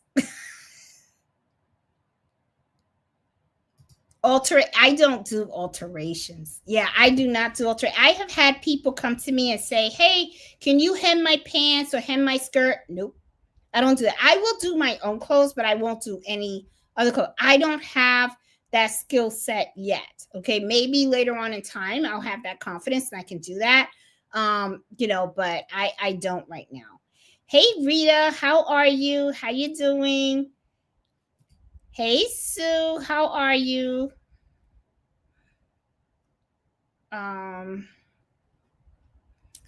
Yeah, we haven't seen Margaret in a while. You're right. Hey, Rita, I was embroidering makeup bags for the bridesmaid for my son's wedding, and one came out crooked. How'd that happen? I walked away for a bit. And yep, and you know what? And that's the other thing too. Sometimes you really can't walk away from these machines. You really can't. You got to listen to them. You know the sounds that they make. You know when they're embroidering and stuff like that. You got to really pay attention to your machines and stuff. Whenever I'm asked to embroider a new substrate, I look to see if you've done a video on it. Well, I always, Debbie, every time I have like a brand new embroidery project, I always do put it on my channel. That's why it's like I really want the videos on the channel to be educational. I don't, a lot of times people like to do working videos. They're okay, but it's not my thing. My thing is when I put videos out there, I want it to be beneficial. I want you learn something from them. Watching me work, I mean, what are you going to see? You're just going to see me walking back and forth between the machine, embroidering, stabilizing, hooping, putting it smacked in. You should know all that. So to me, it's like, if I'm working on a particular project, like a polo shirt of a certain material, a jacket, a bag, a backpack, a hat, or something like that, that's when I like to put the camera on, videotape it so that you guys can see how I actually did the embroidery on some particular products. Like once I did a golf bag, and I did the whole video of how the pocket came out of the golf bag, and I embroidered that. And then I went and I did a matching golf towel, and I like to show you guys how, how to hoop that and everything, because I find you learn, and my whole thing is really about teaching and stuff. Hey Sue, I'm new at all this. Your videos had helped me so much. Oh, Sue, I'm glad. And have fun. Have fun embroidering. Have fun embroidering. It's a lot. It can be a lot. It's a lot to learn, but just keep doing it, keep practicing. You're going to get better. And even when you make the mistake, so what? You made a mistake, big deal. You can get more fabric, you can get more stabilized, you can buy more thread, so you can do your thing. So, Sue, enjoy yourself doing this. I'm glad I'm being part of your journey too and stuff. Let's see, going down. Yep, it's righty tighty, lefty loosey. That's the saying. Yes, that is the saying. Bought an embroidery file to test tension. Used it once or twice and looked up on how to change it in my book for the single needle machine. For a single needle. Yeah, always don't be afraid of tension, guys. Really don't be afraid. You have to learn it. A lot of times, and I even see it. People will come and go, don't touch it, don't touch it, don't touch the knob. You're gonna mess up the machine. Well, you got to learn it. You got to learn it. Okay. And this is the other thing too. Okay. If you are really afraid and you feel that you're going to mess up your machine really, really bad, you got to take your machine in for servicing, right? So this is what I recommend. When you take it into the sewing shop to get it serviced, talk to them. Tell them that you want to get the machine serviced, but when the person is servicing your machine, could you be there? Because you want to learn how you're supposed to fix your tension. You'll be surprised that they will let you sit there. They will. And they love teaching. Okay. People that fix these machines love it. All right. And you can sit right there and you can watch them service your machine. You'll see how they open that up. And when they open it up, you see all those wires. You're going to be like, ooh, that machine looks naked. All those wires. Oh my God. And then you're going to see them vacuuming it. And at the same time, what I feel is so beneficial about that moment is when they take the cover off of those machines and you see them take out that vacuum. If you've been using an air can, which you should not be, okay, you're going to notice all that lint in your machine. And at the same time, while he's vacuuming, he or she is vacuuming your machine and cleaning it out, they're going to start telling you about the type of damage all that lint can do to your machine if you use an air can. Okay, I see so many people on videos. They come on, they're cleaning their machine, sink flatbeds and multi-needle. I don't care what machine you have. And they always take out an air can and they go, and I'm thinking to myself, okay, your machine, it ain't gonna do that on mine, that's for sure. Because you know what? I'll smack that can right out of your hand. Because no, it can mess up your machine. And sometimes people go so far as not even service their machine properly. Okay. You have to take the skin off of those machines. You want to see where that lint is going. It's going to give you problems. Okay. So, if you're new and you're not really familiar with the machine, I understand it can be very scary because it's a lot. Okay. It's a lot and it's an expensive machine. You don't want to mess that up. I got you. I understand. But the thing is, when you go to get it serviced, tell them, ask them, can you let me know when the technician's in? Because I like to sit in and watch so that I can learn. And I have questions about tension. Talk to them. They'll teach you. They'll show you. They'll say, okay, this is what a loose tension looks like. This is what a tight tension looks like. This is how you fix it. This is where you turn the bobbin case. This is this is how you do the knobs on the top. They're going to teach you that, okay? And as time goes on, believe me, you're going to feel comfortable. But by being scared of your machine, I don't know what to tell you. That's not going to help. That's not going to get you to where you need to be. You're not going to learn. Fear is all it does is it hampers you. It hampers you from reaching success. So don't let fear get in the way, okay? It's okay to say you don't know, okay? And it's okay to say, gee, I don't want to mess it up. But there is a solution for it, and that is go with the machine when it gets serviced. That way a professional can tell you how it should be done. And then once you know that, right, go with a notepad and stuff and write down as he shows you. That way, when you bring the machine home and let's say the tension gets messed up and everything, then guess what? Oh, I don't have to spend $200, or I don't have to take the machine, put it in the car and drive it all the way to the sewing shop. Now I already know. He already told me what to try. And then you go ahead and you try to fix it yourself. If you can't fix it yourself, what's the worst thing that can happen? All right, so it goes get serviced again. They'll fix it for you, okay? And at the same time, while they're fixing it, they'll show you how they fixed it. And you're going to get better, and you're going to learn the machine, and you're going to be more comfortable. But just saying, oh, I'm scared, I don't want to do, that's not going to help you. That's just not going to help you, okay? So you got to really learn the machine, okay? Let's see. Any designs on your machines should be easy to test your machine's tension. The back should be in thirds. And this is the other thing that I do, though, Debbie and Rita, is sometimes a design could take a very long time to stitch out, just so that you could check the tension. Just do the letter I or the letter L, the small L.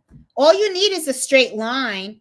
That's it, just to see the tension. That's all. But sometimes a design is not really good for that, because then what happens is you just, it's sometimes kind of hard. It's hard to tell if you got a good balance, and stuff, because you want to see that bobbin thread and everything. So yeah. Yeah, I know it wasn't right once. I did the tension test and adjusted it. Jeanette's right.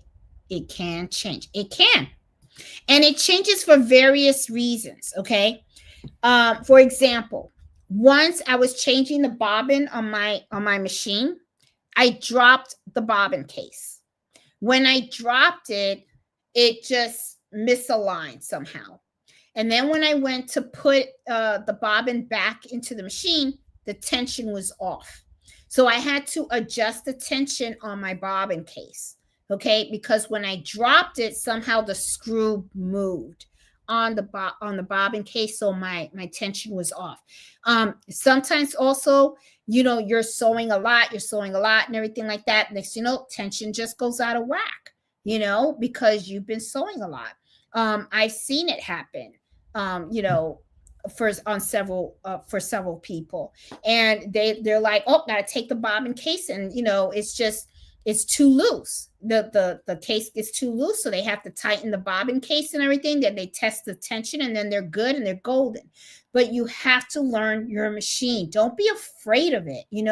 Learn to love it and take care of it, and learn how to manage it and stuff. So don't be being afraid, then you're not going to go too well. Let's see. Hey Margie, how are you? How you doing?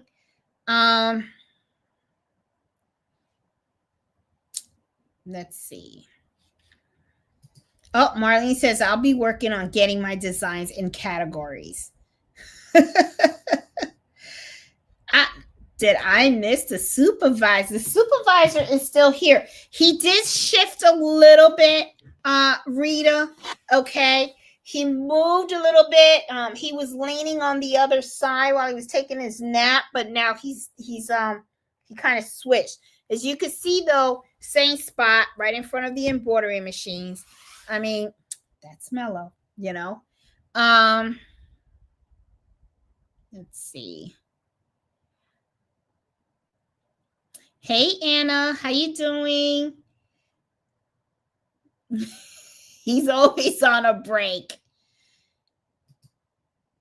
Did you go to the groomer? No, he did not go to the groomer, Iris. He is going tomorrow morning. He'll be at the groomers tomorrow. Love when Nancy said, "That's my sister." It is. That's my sister. I love bothering Nancy and stuff. It's kind of funny too. Sometimes I kind of wish me and Nancy lived closer to each other, because I mean, she's in Florida and I'm here. We don't really get to see each other much and stuff, but we always talk on the phone and stuff. So, yeah. Poor Mello, he's really tired. Diti's coming to see you soon with treats. Oh, Lord. Yeah, Nancy got Mello addicted to bones. Okay, so there's a big, large bone at PetSmart that I have to get him. He knows exactly where in PetSmart it is. So whenever we go into PetSmart, he knows the aisle. So it's like he'll go in, he goes to the aisle, and then he just sits right in front of that bone. And I have to pick it up and buy it. So yeah, that was Nancy and Mr. H. I mean, it's like, okay, that's how I have my files. Works great for me. Thank you for every video I'm learning from now. You're welcome, Anna. I'm glad that you're finding the videos helpful and so. And I always like to keep them short and sweet, and and just tell you guys, hey guys, this is what we're doing today. This is how and I just get to it and stuff. I get a lot of positive reviews about threading the serger. And I think I want to reshoot that because I was looking at it and I felt like the camera was shaking a little bit. So I think I'm going to do that. I'm going to do 2 new videos on threading the Brother Airflow 3000 serger and also the Brother 1034DX serger. So I'm going to try to do that.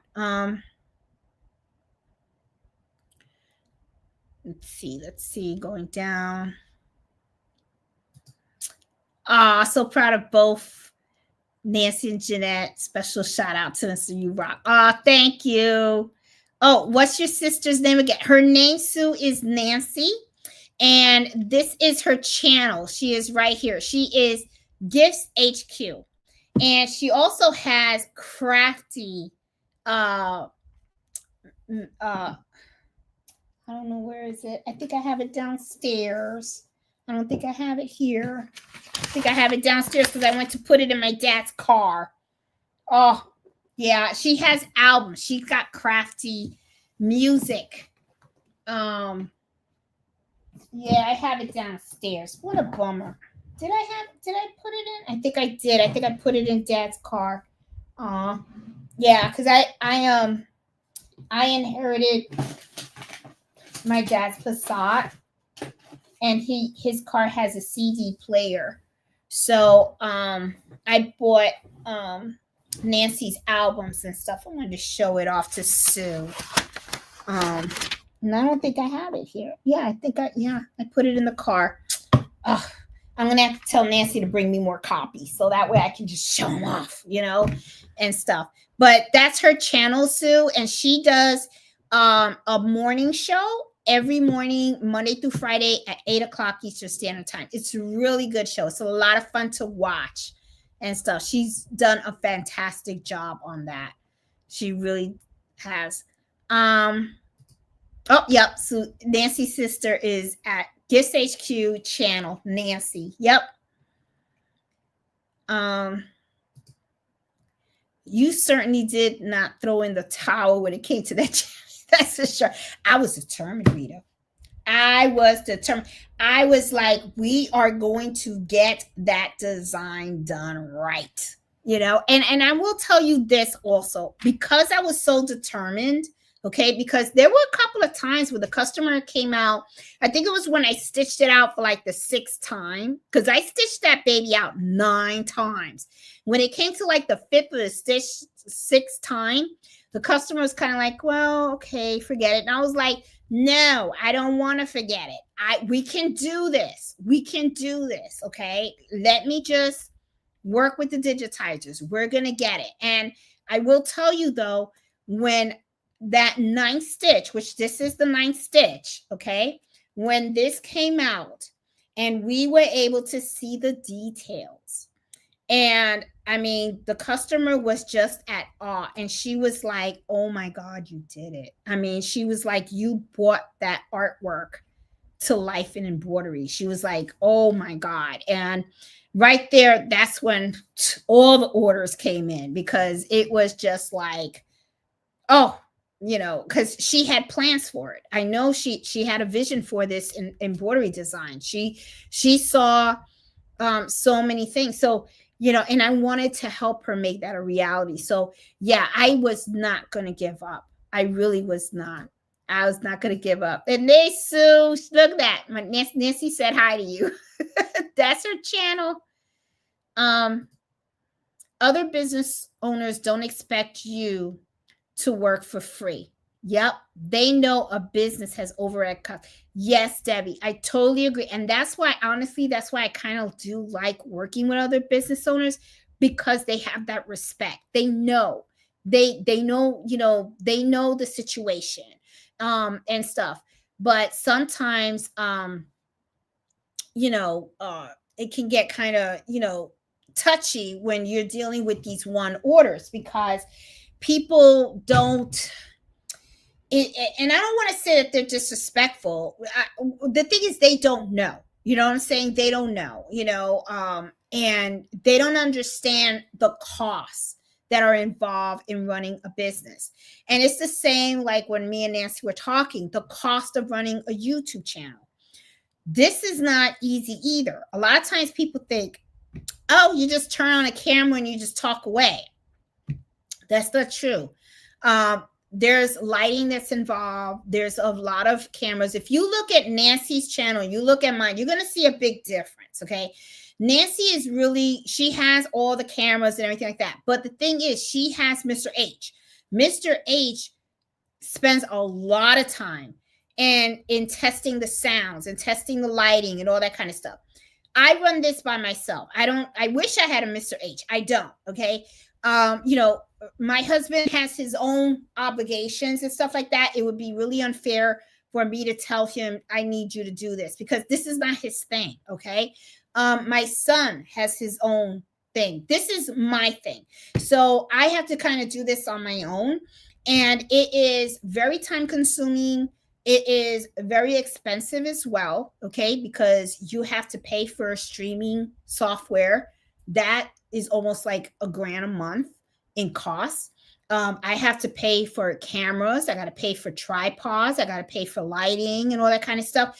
So it's, that's why I kind of keep my videos raw, because I kind of look at it as it is what it is. This is the best I can do. And I just focus on making sure that the information that I share is solid, so that people can get the help that they need, so that they can do their projects and really enjoy embroidery and stuff. So I just focus on that.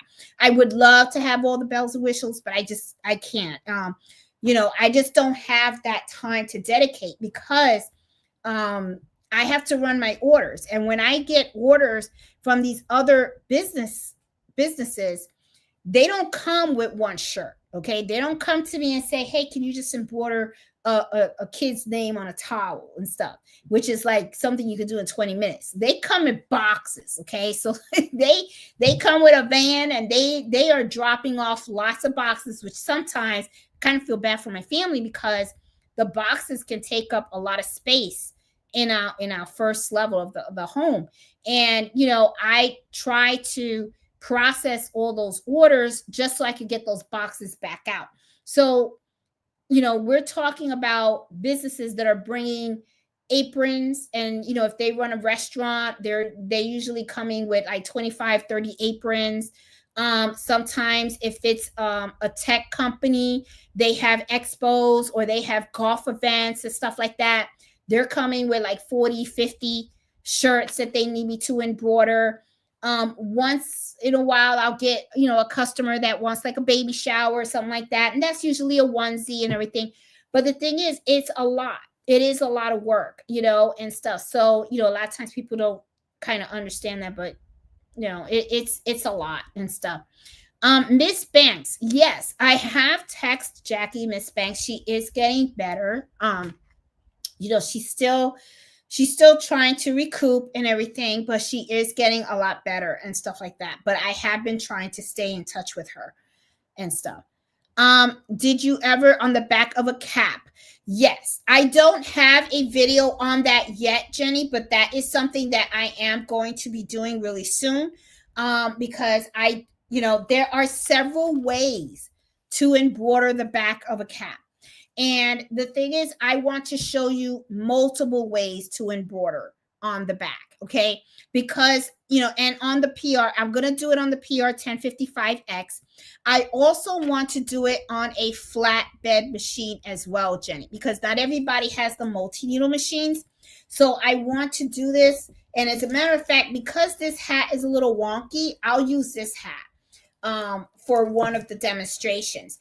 But, I want to be able to show you guys how to embroider the back of a cap and also the sides as well. But I want to do it on the multi-needle and the single needle.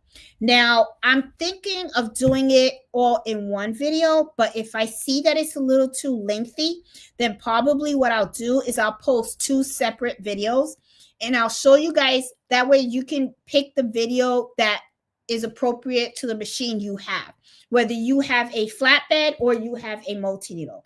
But that is very popular. The thing is, on the multi-needle machine, there are several ways you can do this. So I want to show folks different ways on how to do it using mighty hoops, using fast frames, using the Dookie frames.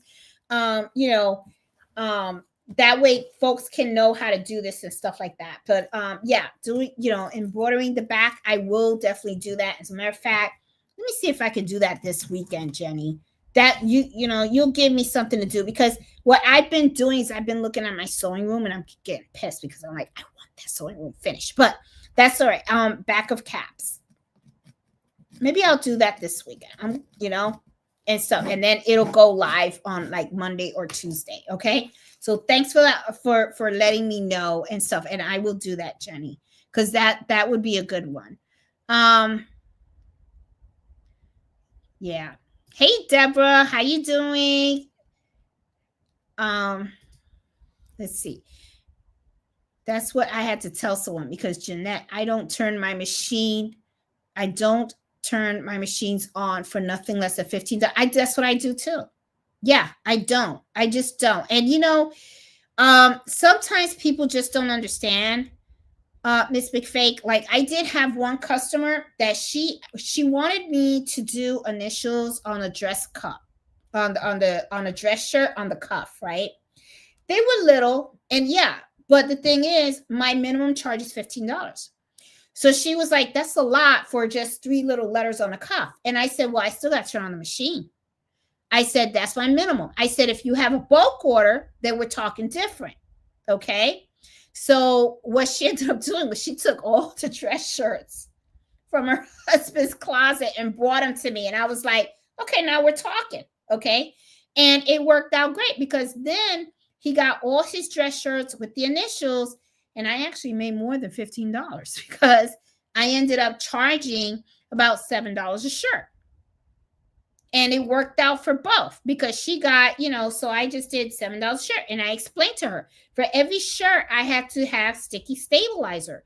And, stabilizer costs money. And so if you guys know, I do have a video on the channel on when I did that. And I also showed you guys in that video a trick on how you can save money on your stabilizer. Don't rip out the whole thing. All you need is to replace the area that didn't get, embroidered and stuff like that. So, and it was going on 2 hours, guys. Let's see. I'm going to try to hurry up and go down so I can get you guys over here.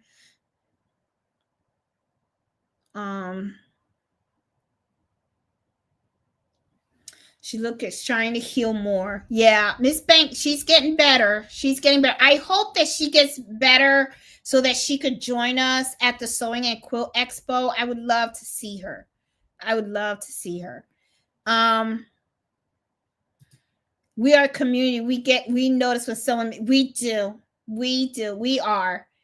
We really are. We always watching for each other.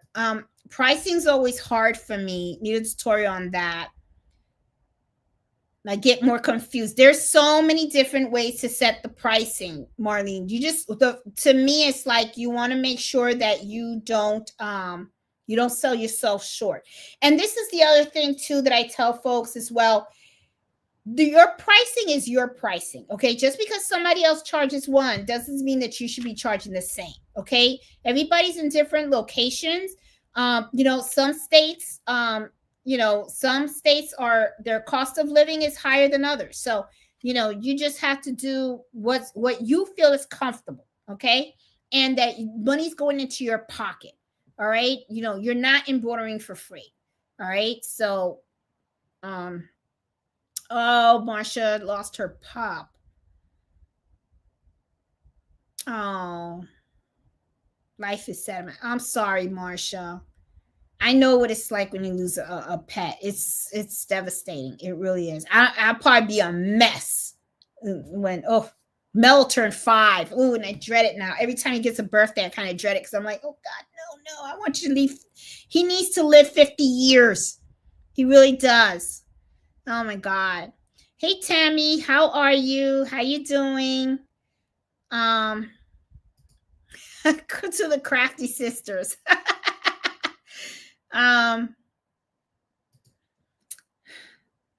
Retired Will, my pets mean so much to me. Yeah, they're closer than my grandkids. Yeah, I ain't gonna lie. I like Mello more than Carlito. Even though if he was to hear this, he'd be like, what? Mello's the baby. He's the baby of the house. Everybody loves Mel. He does no wrong, even though sometimes he does.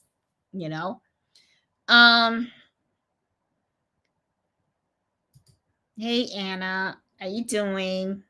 All right, guys. So I am going to. Hey, Lady Fair, how are you? I'm loving my shoe rack thread holder. So much easier to find my thread. Girl, I'm glad you love it. I love mine too. For those guys that don't know, it's this thing right here. Oh my God. That's really supposed to be a shoe rack, but I put all my threads in there. And you know what I love? That it turns and spins. Donna, I'm telling you, it's a game changer. I love that. It's such a great idea. Love it, love it, love it, love it. Oh my goodness. Let's see. Going down. Okay, guys. So I am going to call it the night. I think there's so many more. Oh my God. There's so many more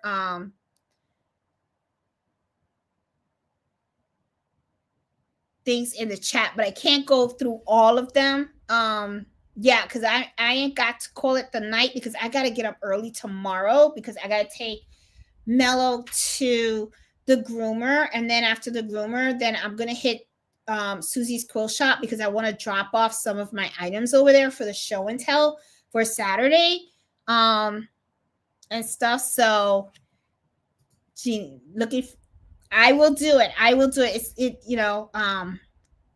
And that's the other thing too. I want to do in the embroidery club at Susie's Quill Shop. I also want to work on projects with the folks. And she said she has a projector and everything. So that'll be pretty cool.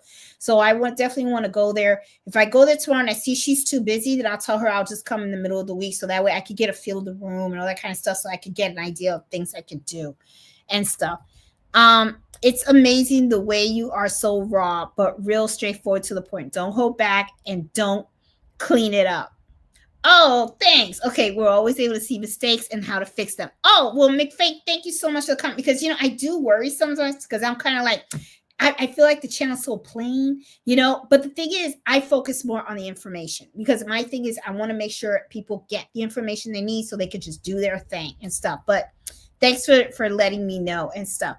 Okay. All right, guys. So okay. I'm going through the thing. If I missed you and you were in the chat, I'm sorry if I didn't say hi to you and stuff. Still love you. Don't worry. But guys, I am going to end the screen for tonight. Thank you so much for joining me. I hope you found the topic helpful and that some of these mistakes that I shared from my personal experience were helpful to you. And if you did, please give me a thumbs up. If you're new to my channel, please consider subscribing and stuff. I am trying to grow my channel as well. I'm hoping that by the end of this year that I hit at least 25,000 subscribers.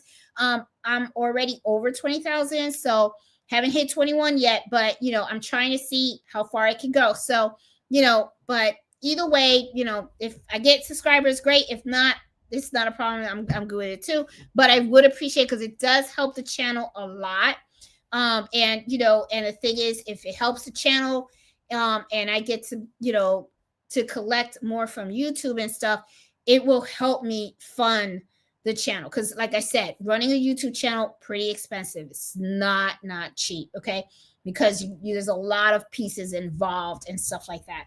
I know it looks easy, but it really isn't. So guys, please take care. Have a great weekend. Keep those embroidery machines going and stuff. Whether you make a mistake or not, just keep on going and rocking and doing your thing. And I will see you guys next Friday at Embroidery Happy Hour. And I will work on showing you guys how to do the back, because I wanted to show you guys how to do it in different ways. Just, because I don't know what hoops you guys have, but that's okay. We're going to make it work. Okay. So I will talk to you guys later. You guys have a great weekend. You guys take care, and I'll see you next Friday. Bye, everybody.